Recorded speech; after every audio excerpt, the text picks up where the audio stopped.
प्रेम से बोलिए श्री सत्यनारायण भगवान की जय। आज के दिन श्री सत्यनारायण भगवान की कथा पढ़ी अथवा सुनी जाती है। तो आइए आज आपको सुनाते हैं श्री सत्यनारायण भगवान की संपूर्ण व्रत कथा। तो कथा को पूरी श्रद्धा और प्रसन्नचित्त मन से पूरा अवश्य सुनिएगा। एक समय नैमिषारण्य तीर्थ में शौनक आदि 88,000 ऋषियों ने श्री सूत जी से पूछा, हे सूत जी, हे वेद वेदांत के ज्ञाता, इस कलयुग में वह कौन सा व्रत तप है जिसको करने से मनवांचित फल मिलता है। हे महामुनि, कृपा करके हमें कलयुग में पापों से छुटकारा और धन्य दान देने वाला कोई उपाय बताए। हम सब ऋषि मुनि आपके श्री मुख से वह उपाय सुनना चाहते हैं। श्री सूत जी बोले, हे मुनि श्रेष्ठ, तुम धन्य हो जिसने प्राणियों के हित के लिए ऐसा उत्तम प्रश्न किया है। एक बार ऐसा ही प्रश्न नारद जी ने भगवान कमलापति से किया था, वही मैं आपको सुनाता हूँ। एक बार नारद जी भ्रमण करते करते पृथ्वी लोक में जा पहुँचे। उनका यह भ्रमण तीनों लोकों के प्राणियों के परोपकार की भावना को लेकर था। पृथ्वी लोक में जाकर उन्होंने देखा कि वहाँ लोग तरह तरह के कष्ट भोग रहे हैं। वे बार बार मृत्यु को प्राप्त होते हैं और हर बार विभिन्न योनियों में जन्म लेकर अपने कर्मों का फल भोगते हैं। उन सभी दुखी प्राणियों को देखकर नारद सोचने लगे कि इनका कष्ट किस प्रकार दूर हो, किस प्रकार इन्हें इन दुखों से मुक्ति मिले। यही सब सोचते सोचते वह विष्णु लोक में आ गए। वहाँ 4 भुजा भगवान विष्णु शेष शैया पर विराजे हुए थे। वे शंख चक्र गदा व कमल अपने हाथों में धारण किए हुए थे। उनके गले में वनमाला पड़ी थी। नारद जी ने मुग्ध भाव से उन्हें देखा, फिर बोले, हे श्री हरि, मन और वाणी से परे हे अनंत शक्तिधारी, मैं आपको प्रणाम करता हूँ। हे प्रभु, आपका न आदि है, न मध्य है और न अंत है। आप इससे सर्वथा मुक्त है। हे सर्व आत्मा के आदिकरण, मैं आपको नमस्कार करता हूँ। नारद जी की स्तुति सुनकर भगवान विष्णु ने मुस्कुराकर पूछा, हे नारद, तुम्हारे मन में अवश्य ही कोई ऐसी बात है जिसके कारण तुम यहाँ आए हो। तुम्हारे मन में क्या है, मुझे सब कुछ बताओ। भगवान के ऐसे वचन सुनकर नारद जी ने कहा, प्रभु, मृत्यु लोक के सभी प्राणी अपने पाप कर्मों के कारण बार बार विभिन्न योनियों में जन्म लेकर कष्ट भोग रहे हैं। हे भगवान, यदि आप मुझ पर कृपा रखते हैं तो इन प्राणियों के दुख दूर करने का कोई सुगम एवं छोटा उपाय बताए। भगवान श्री विष्णु बोले, हे नारद, तुम हमेशा सबका हित चाहते हो। तुम साधु हो, प्राणियों के कल्याण के लिए यह तुमने बड़ा ही उत्तम प्रश्न किया है। मैं तुम्हें बताता हूँ कि किस व्रत को करने से व्यक्ति मोह से छूट जाता है। हे नारद, जो व्रत मैं तुम्हें बताने जा रहा हूँ वह स्वर्ग और मृत्यु लोक दोनों में दुर्लभ है, किंतु तुम्हारे स्नेह के कारण मैं तुम्हें इस व्रत का पूरा विधि विधान बताता हूँ। हे नारद, भगवान सत्यनारायण का विधि पूर्वक व्रत करने से तत्काल ही सुख प्राप्त होता है और अंत में प्राणी मोक्ष का अधिकारी हो जाता है। श्री विष्णु के मुख से ऐसे प्रीति युक्त वचन सुनकर नारद जी ने पूछा, प्रभु, इस व्रत के करने से क्या फल प्राप्त होता है, इसकी विधि और समय क्या है तथा इसे पहले किस किस ने किया है, कृपा कर यह सभी विस्तार पूर्वक बताए। श्री विष्णु भगवान ने कहा, हे नारद, यह व्रत दुख और शोक को दूर करने वाला है। इससे धन्य धान में वृद्धि होती है तथा सौभाग्य व संतान की प्राप्ति होती है। प्राणी को चारों दिशाओं में विजय श्री दिलाने वाले इस व्रत को व्यक्ति किसी भी दिन पूर्ण श्रद्धा व भक्ति से कर सकता है। संयम काल धर्म में पूरी आस्था रखते हुए बंधु बांधवों सहित किसी ब्राह्मण के सहयोग से भगवान श्री सत्यनारायण जी का पूजन करना चाहिए। सवाए प्रसाद बनाना चाहिए। प्रसाद में केले का फल, घी, दूध व गेहूं का आटा लेना चाहिए। यदि गेहूं का आटा उपलब्ध न हो तो चावल का आटा ले और उसमें शक्कर के स्थान पर गुड़ मिला ले। यह सब मिलाकर सवाए बना नैवेद्य भगवान को अर्पण कर इसके बाद कथा सुनकर प्रसाद ग्रहण करना चाहिए तथा ब्राह्मणों को दक्षिणा देनी चाहिए। बंधु बांधवों सहित ब्राह्मणों को भोजन कराकर स्वयं भी भोजन ग्रहण करना चाहिए। प्रसाद आदि ग्रहण करने के बाद भजन कीर्तन आदि करना चाहिए। फिर भगवान सत्यनारायण का स्मरण करते हुए सभी बंधु बांधव अपने घरों को प्रस्थान करें। इस प्रकार जो भी भगवान श्री सत्यनारायण जी का व्रत पूजन करता है उसकी सभी मनोकामनाएं अवश्य ही पूर्ण होती है। इस कलयुग में दुख एवं दरिद्रता से छुटकारा पाने का सबसे छोटा कोई उपाय नहीं है। इसके प्रसंग में श्री सूत जी बोले, हे मुनीश्वर, पहले इस व्रत को किस किसने किया, तुम्हें इस विषय में बताता हूँ, सुनिए। बहुत ही रमणीय स्थल काशीपुरी में एक बड़ा ही निर्धन ब्राह्मण रहता था। वह भूख प्यास से दुखी यहाँ वहाँ भटक भिक्षा मांगकर अपना पेट भरता था। इस ब्राह्मण को दुखी देखकर ब्राह्मणों से प्यार करने वाले भगवान विष्णु बड़े व्यथित हुए। फिर एक दिन वे बूढ़े ब्राह्मण का वेश धारण कर पृथ्वी पर आकर उस ब्राह्मण से बोले, हे विप्रवर, तुम इतने दुखी होकर इस पृथ्वी पर क्यों भटक रहे हो? कृपा कर मुझको अपनी विपदा बताओ। ब्राह्मण बोला, हे बंधु, मैं अत्यंत ही निर्धन और दुखी हूँ। क्या आप इस निर्धनता से मुक्त होने का कोई उपाय जानते हैं? यदि जानते हैं तो कृपा कर मुझको बताएं। मैं वह उपाय अवश्य ही करूँगा ताकि मुझे इस कष्टपूर्ण जीवन से मुक्ति मिले। बूढ़े ब्राह्मण ने कहा, सत्यनारायण स्वरूप भगवान विष्णु सबको मनचाहा फल देने वाले हैं। अतः हे विप्रवर, तुम उन्हीं का उत्तम व्रत व पूजन करो। भगवान सत्यनारायण का व्रत व पूजन करने से मनुष्य के सब दुख दूर हो जाते हैं। हे भगवान, गरीब ब्राह्मण ने कहा, कृपया मुझे इस व्रत का विधि विधान बताएं। आपके अनुसार मैं उत्तम फल प्रदान करने वाले इस व्रत को अवश्य ही करूँगा। बूढ़े ब्राह्मण वेशधारी भगवान विष्णु ने उसे सत्यदेव भगवान के व्रत पूजन का विधान बताया और अंतर्ध्यान हो गए। निर्धन ब्राह्मण ने मन ही मन में संकल्प लिया कि वह बूढ़े ब्राह्मण द्वारा बताया गया व्रत अवश्य करेगा। इन्हीं विचारों के कारण उसे रात भर नींद नहीं आई। दूसरे दिन वह इस संकल्प के साथ भिक्षाटन के लिए निकला कि आज जो कुछ भी भिक्षा में मिलेगा उससे मैं सत्यनारायण जी का व्रत पूजन करूंगा। उस दिन उसे भिक्षा में काफी द्रव्य प्राप्त हुआ। उसी से उस ब्राह्मण ने अपनी बंधु बांधवों सहित श्री सत्यनारायण भगवान का व्रत किया। व्रत के प्रभाव और भगवान सत्यदेव की कृपा से वह संपत्तिवान हो गया। तब से उस ब्राह्मण ने प्रति माह व्रत रखना आरंभ कर दिया और अंत में सब पापों से मुक्त हो मोक्ष को प्राप्त हुआ। हे विप्रो, इस प्रकार पृथ्वी पर जो कोई भी श्रद्धा पूर्वक इस व्रत को करेगा उसके सभी दुख दूर होंगे। श्रीमन नारायण जी ने यही वचन नारद जी से कहे थे। अब आप लोग बताइए कि और क्या जानने की इच्छा है। तब ऋषि गणों ने पूछा, हे सूत जी, अब यह बताए कि आगे चलकर ब्राह्मण के बाद किस किस ने इस व्रत को किया, यह जानने की हमारी प्रबल इच्छा है। सूत जी बोले, उस ब्राह्मण से सुनकर आगे यह व्रत किन किन लोगों ने किया यह भी ध्यान पूर्वक सुनो। वह ब्राह्मण धन्य धान से भरपूर होकर एक बार व्रत कर रहा था कि एक लकड़हारा वहां आया। लकड़ी का बोझ बाहर रखकर वह प्यास बुझाने के उद्देश्य से ब्राह्मण के घर में गया।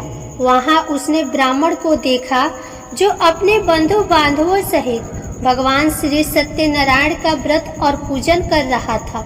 वह सब देख लकड़हारे को बड़ी उत्सुकता हुई।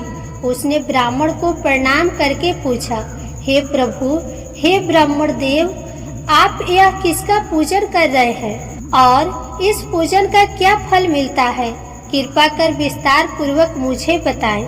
ब्राह्मण बोला, हे भाई लकड़हारे, यह हम भगवान सत्यनारायण का व्रत और पूजन कर रहे हैं। सत्यदेव भगवान का यह व्रत सभी मनोरथों को सिद्ध करने वाला और शुभ फलदायी है। उन्हीं की कृपा से मेरे घर में यह सब धन्य धान और सुख वैभव है। यह जानकर लकड़हारा बहुत प्रसन्न हुआ। वह प्रसाद ग्रहण करके तथा जल पीकर बाहर आया और अपना गट्ठर उठाकर लकड़ी बेचने के लिए शहर को चल दिया।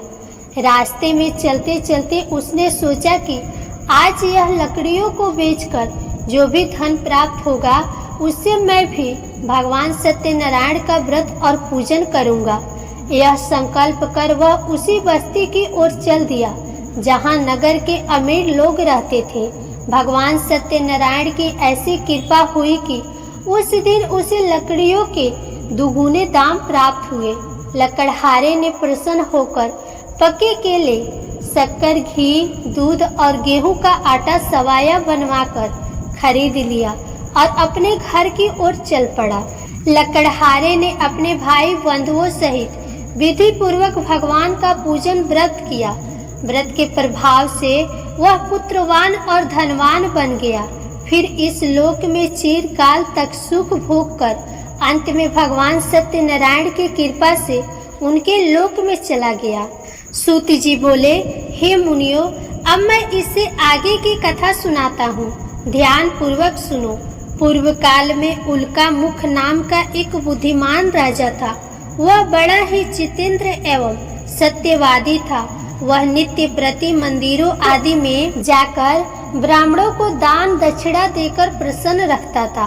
उसकी रानी बड़ी पतिव्रता और सुमुखी थी।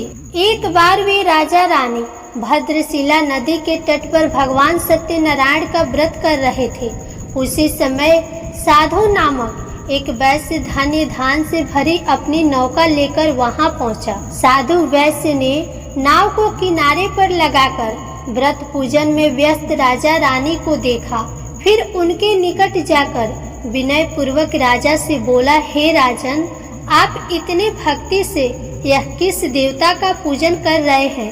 कृपा कर यह सब वृतांत मुझे बताएं। राजा उसकी विनय सुनकर बोला, हे वैश्य, हम अपने बंधु बांधवों सहित विष्णु भगवान जैसे तेजस्वी भगवान श्री सत्यनारायण जी का व्रत और पूजन कर रहे हैं। यह सब हम पुत्र आदि की प्राप्ति के लिए कर रहे हैं। राजा की बात सुनकर साधु बोला, महाराज, आप कृपा करके मुझे इस व्रत के संबंध में सारा विधान बताएं ताकि मैं भी यह व्रत करूं। मेरे भी कोई संतान नहीं है।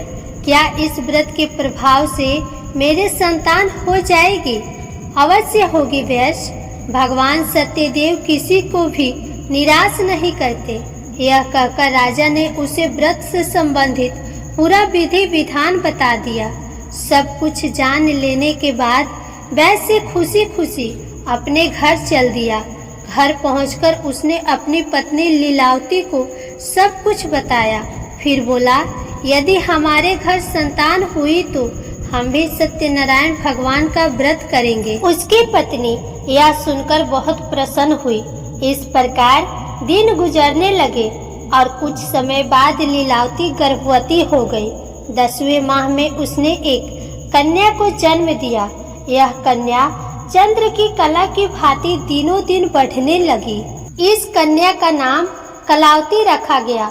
एक दिन लीलावती ने अपने पति से कहा, स्वामी, आपने कहा था कि जब हमारे संतान उत्पन्न हो जाएगी तब आप भगवान सत्यनारायण का व्रत व पूजन करेंगे। अब आप अपने संकल्प के अनुसार यह कार्य क्यों नहीं करते?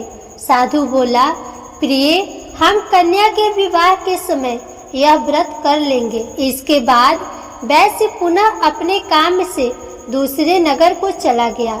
इधर कन्या भगवान सत्यनारायण की कृपा से तेजी से बढ़ रही थी। एक दिन वैश्य ने अपनी पुत्री को सहेलियों के साथ विचरण करते देखा तो उसे सुधि आई कि कन्या सयानी हो गई है और अब इसका विवाह कर देना चाहिए। अतः पत्नी से विचार विमर्श करके उसने शीघ्र ही कन्या के योग्य वर तलाशने के लिए अपने दूतों को भेज दिया। वैश्य की आज्ञा पाकर दूत सर्वप्रथम सुसंपन्न कांचन नगर को चल दिए। कुछ दिनों बाद वे वहां से एक बड़े ही गुणवान और सुंदर वैश्य पुत्र को अपने साथ ले आए। साधु वैश्य ने अपने बंधु बांधवों सहित उसे देखा और वार्तालाप करके संतुष्ट हो गया। फिर कुछ दिन बाद उसने विधि पूर्वक अपनी कन्या का विवाह उसके साथ कर दिया, लेकिन दुर्भाग्यवश उस समय भी वह भगवान श्री सत्यनारायण जी का व्रत और पूजन करना भूल गया। परिणाम स्वरूप श्री सत्यनारायण भगवान रुष्ट हो गए। इस प्रकार कुछ समय बीत गया। अब वैश्य ने सोचा कि व्यापार के लिए चलना चाहिए। अपने कार्य के प्रति वह सदा ही सचेत रहता था, अतः अपने जमाता को लेकर वह व्यापार के लिए चल दिया। इस बार वह समुद्र के समीप रतनसार नामक सुंदर और संपन्न नगर को गया। वहां जाकर वह अपने जमाता के साथ व्यापार में व्यस्त हो गया। इस सुंदर और संपन्न नगर में राजा चंद्रकेतु का राज्य था। उस समय अपनी प्रतिज्ञा से भ्रष्ट हुए वैश्य को भगवान सत्यनारायण ने श्राप दे दिया कि हे वैश्य, तू घोर कष्ट को प्राप्त होगा। एक दिन राजा की संपत्ति चुराकर एक चोर वहां से गया जहां वैश्य साधु और उसका जमाता ठहरे हुए थे। उसके पीछे राजा के सिपाही लगे थे, अतः डर के मारे उसने राजा का चुराया हुआ धन वहीं छोड़ दिया और अलोप हो गया। उसके पीछे पीछे आए सिपाहियों ने राजा का धन वहीं पड़ा देखा तो चोरी के अपराध में उन दोनों वैश्यों को बंदी बना लिया। हर्षित होकर सिपाहियों ने जाकर राजा को बताया, महाराज, राजमहल में चोरी करने वाले 2 चोरों को हम पकड़ लाए हैं, आप देखकर आज्ञा दें। राजा ने बिना कुछ देखे भाले और विचार किए आज्ञा दी कि उन दोनों को बंदी गृह में डाल दिया जाए। भगवान श्री सत्यनारायण जी की माया से किसी ने भी उनकी बात नहीं सुनी। राजा चंद्रकेतु की आज्ञा से उनका सारा धन भी छीन लिया गया। उधर भगवान के श्राप के कारण वैश्य की पत्नी भी बहुत दुखी हो गई। उसके घर की सारी संपत्ति चोर ले गए। वह शरीर से रुगड़ होकर चिंतित अवस्था में अन्न के लिए घर घर भटकने लगी। पहनने ओढ़ने की क्या कहे, घर में खाने को अन्न का दाना तक नहीं रहा। ऐसा ही हाल उसकी पुत्री कलावती का भी था। एक दिन भूखी प्यासी कलावती एक ब्राह्मण के यहाँ गई, जहाँ उसने भगवान सत्यनारायण जी का व्रत व पूजन होते देखा। उसने वहाँ बैठकर बड़ी श्रद्धा से कथा सुनी और प्रसाद लेकर रात को अपने घर लौटी। घर आने पर उसकी माँ ने पूछा, बेटी, इतनी रात गए तक तू कहाँ थी तथा तेरे मन में क्या है? कलावती ने माँ को बताया, मैंने एक ब्राह्मण के घर पर सभी मनोकामनाओं को पूर्ण करने वाले भगवान सत्यनारायण का व्रत होते देखा है। मैं भी वही थी और श्रद्धा पूर्वक कथा श्रवण कर रही थी। कन्या की बात सुनकर वैश्य की पत्नी को तत्काल स्मरण हो आया कि उसके पति ने व्रत करने का संकल्प लिया था, किंतु आज तक व्रत नहीं किया। उसने सोचा कि संभव है इसीलिए हम पर यह कष्ट आ गए हों। यह सोचकर उसने तत्काल निर्णय लिया कि अपनी पुत्री के साथ वह भी इस व्रत को करेगी।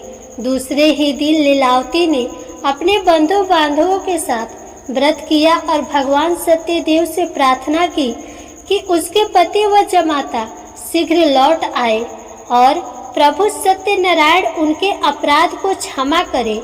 लीलावती द्वारा किए गए व्रत और उसकी प्रार्थना को सुनकर भगवान सत्यदेव प्रसन्न हो गए।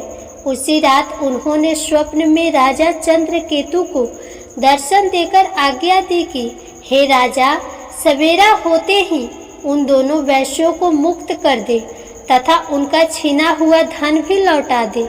यदि ऐसा नहीं करेगा तो मैं धन और पुत्रों सहित तेरे राज्य का नाश कर दूंगा। इतना कहकर भगवान अंतर ध्यान हो गए। सुबह राजा की आंखें खुली तो उसने सभी सभासदों को अपने स्वप्न के विषय में बताया। फिर आदेश दिया कि चोरी के अपराध में बंदी उन वैश्यों को तत्काल छोड़ दिया जाए और हमारे समक्ष लाया जाए। सिपाही आदर सहित उन दोनों को राजा के समक्ष ले आए। दोनों ने नम्रता से राजा को नमस्कार किया। वे डर रहे थे कि राजा न जाने अब क्या आज्ञा दे दे, लेकिन उन्हें देखकर बड़े ही आदर भाव से राजा ने कहा, भगवान ने आपको कष्ट दिया है, किंतु अब डरने की कोई बात नहीं है। यह कहकर राजा ने बेड़ियां कटवाकर उनकी हाजामत वगैरह बनवाई और गहनों वस्त्रों से उन्हें अलंकृत कर उनकी प्रशंसा की।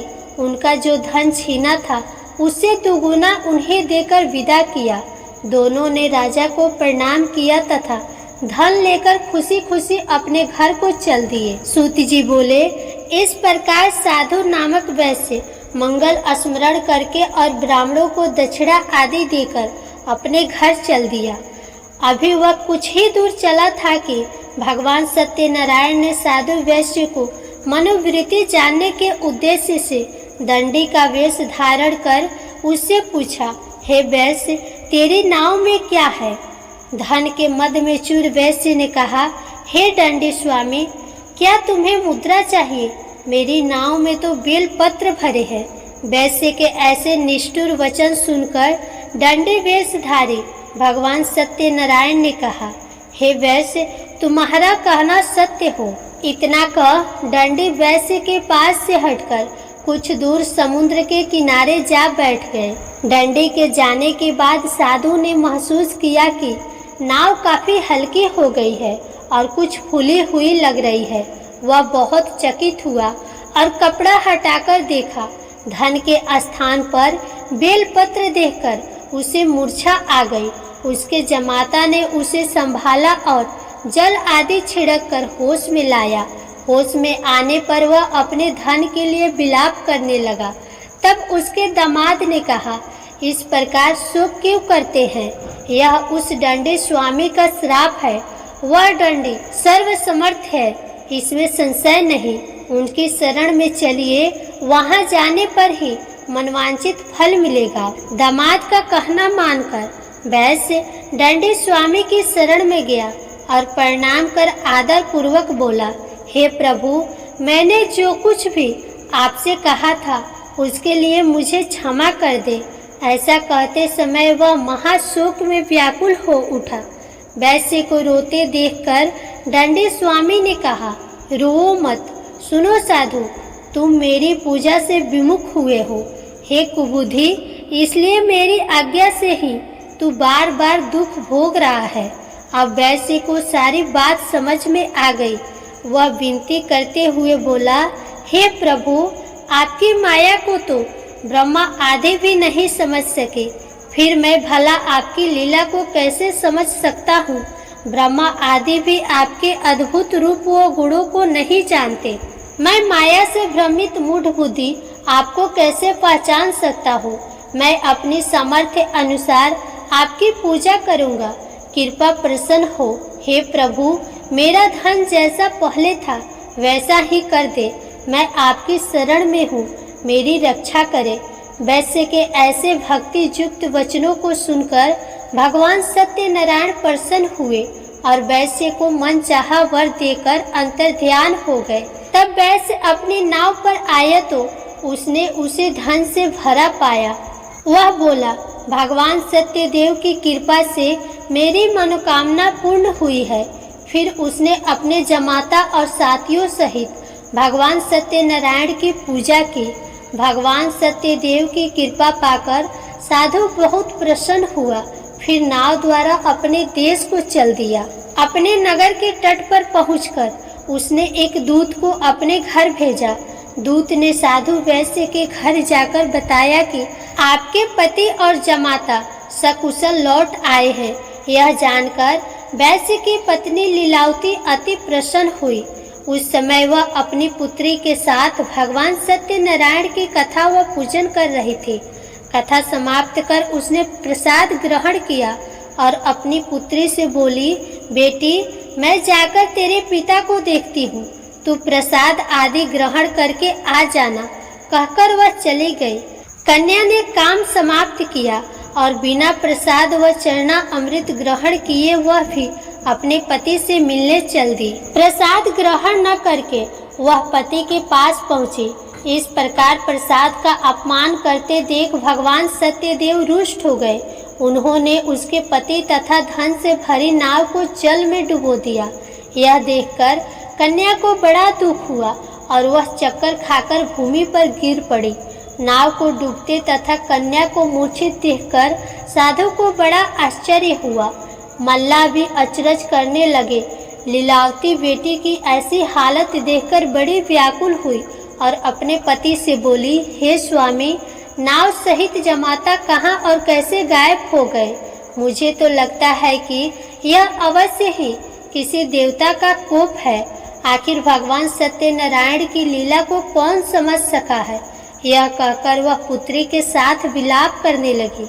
उसकी पुत्री ने कहा कि वह भी अपने पति के वियोग में यही जल समाधि ले लेगी। यह देखकर वैश्य बहुत दुखी हुआ। उसे समझते देर नहीं लगी कि यह सब भगवान सत्यदेव के कुपित हो जाने के कारण हुआ है। पुत्री या पत्नी से अवश्य ही कोई भूल हुई होगी। आखिर उनकी माया को कौन समझ सकता है? मैं स्वयं उनकी माया से मोहित हूँ। उसने उन्हें अपने पास बुलाकर अपनी शंका व्यक्त की और बोला, मैं विधि विधान से भगवान सत्यनारायण का पूजन करूँगा। वे मेरी पुत्री को क्षमा करें। वह बार बार भगवान से क्षमा याचना करने लगा तो भगवान सत्यदेव उस पर प्रसन्न हो गए। तभी भविष्यवाणी हुई, हे साधु, तेरी पुत्री मेरा प्रसाद छोड़कर अपने पति को देखने आई थी। इसी कारण इसका पति नौका सहित अदृश्य हो गया है। यदि यह घर जाकर प्रसाद ग्रहण करके आए तो इसका पति इसे अवश्य ही मिल जाएगा, इसमें कोई संशय नहीं है। वैश्य की पुत्री ने भी यह भविष्यवाणी सुनी। वह तत्काल घर गई और प्रसाद ग्रहण किया। जब कन्या लौटकर आई तो उसका पति सही सलामत वहां उपस्थित था। यह देखकर वह बहुत प्रसन्न हुई और पिता से बोली, हे पिताजी, अब घर को चलिए, अब क्या देर है। हे बेटी, हमें भगवान सत्यदेव का पूजन करना है। कहकर साधु ने सबके साथ मिलकर भगवान सत्यनारायण की कथा व पूजन किया। फिर अपने बंधु बांधवों और जमाता सहित घर गया। उस दिन के बाद से वह प्रत्येक पूर्णिमा व संक्रांति को भगवान सत्यनारायण का पूजन करते हुए अनेक सुख भोगता हुआ अंत में भगवान सत्यनारायण के वैकुंठ लोक को चला गया, जो देवताओं के लिए भी दुर्लभ है तथा जहाँ सत्य, रज, तम तीनों गुण अप्रभावी रहते हैं। सूत जी ने कहा, हे मुनिगणों, सुनो, अब मैं तुम्हें इससे आगे की कथा सुनाता हूँ।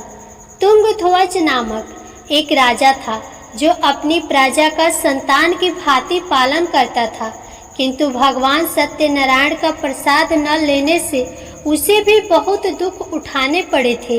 एक दिन राजा शिकार खेलने के लिए वन में गया, जहां उसने बहुत से जीवों का शिकार किया।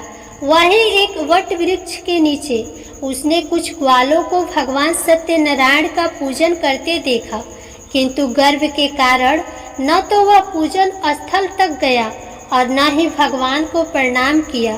फिर भी गोप ग्वाले प्रसाद लेकर राजा के पास गए। प्रसाद राजा के समीप रखकर वे पूजन स्थल को लौट गए। राजा ने प्रसाद की ओर देखा भी नहीं, जिसके कारण उसे बड़ा ही दुख भोगना पड़ा। उसके 100 पुत्र, धान्य व राज्य सभी कुछ नष्ट हो गए। अतः राजा वहीं पहुंचा जहां भगवान सत्यदेव का पूजन हो रहा था। वहां जाकर राजा ने ग्वाल वालों के संग भगवान सत्यनारायण का पूजन किया और क्षमा याचना की। इससे भगवान सत्यनारायण प्रसन्न हो गए। उनकी कृपा से उसे पुत्र आदि सब कुछ पुनः प्राप्त हो गया। फिर इस जीवन में सुख भोग कर अंत में वह सत्यनारायण भगवान के लोक को चला गया। इस परम दुर्लभ सत्यनारायण व्रत को जो भी धारण करता है और इसकी फलदायी कथा को भक्ति पूर्वक सुनता है, उसे श्री सत्यनारायण की कृपा से भरपूर धन्य धान आदि प्राप्त होते हैं, दरिद्र धन पाते हैं, बंदी बंधुओं से मुक्त हो जाते हैं, भयग्रस्त का भय मिट जाता है। यह निस्संदेह सत्य है।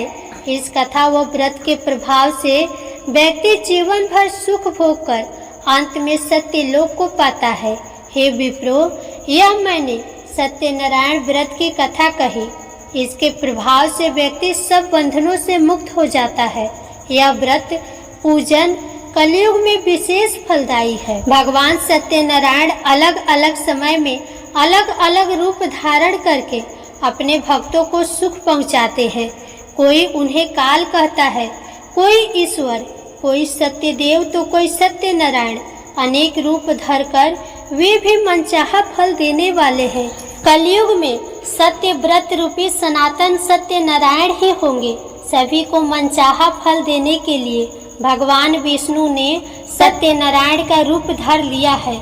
हे मुनिगण, जो इस कथा का नित्य पाठ करेंगे अथवा सुनेंगे, श्री सत्यनारायण की कृपा से उनके समस्त पाप नष्ट हो जाएंगे। सूत जी बोले, हे मुनीश्वरों, जिन्होंने सत्यनारायण का व्रत पहले किया था, उनके अगले जन्म की कथा सुनाता हूँ। सुनो। महान बुद्धिमान शतानंद ब्राह्मण सुदामा हुआ और श्री कृष्ण की आराधना कर मोक्ष को प्राप्त हुआ। लकड़ी बेचने वाला लकड़हारा भील गुहराज बना और श्री राम जी की सेवा कर मोक्ष का अधिकारी हुआ। राजा उल्का मुख महाराज दशरथ हुए और श्री रंगनाथ की पूजा कर वैकुंठवासी हुए। साधु वैश्य सत्य व्रतधारी मोरध्वज राज बना। वह आधा शरीर आरे से चीरकर दान देने के कारण मोक्ष को प्राप्त हुआ। राजा तुंगध्वज स्वयंभू मनु हुए। वे सभी को वैष्णव पथ पर लाकर भगवत बना वैकुंठ को गए। प्रेम से बोले श्री सत्यनारायण भगवान की जय। जय श्री हरि विष्णु।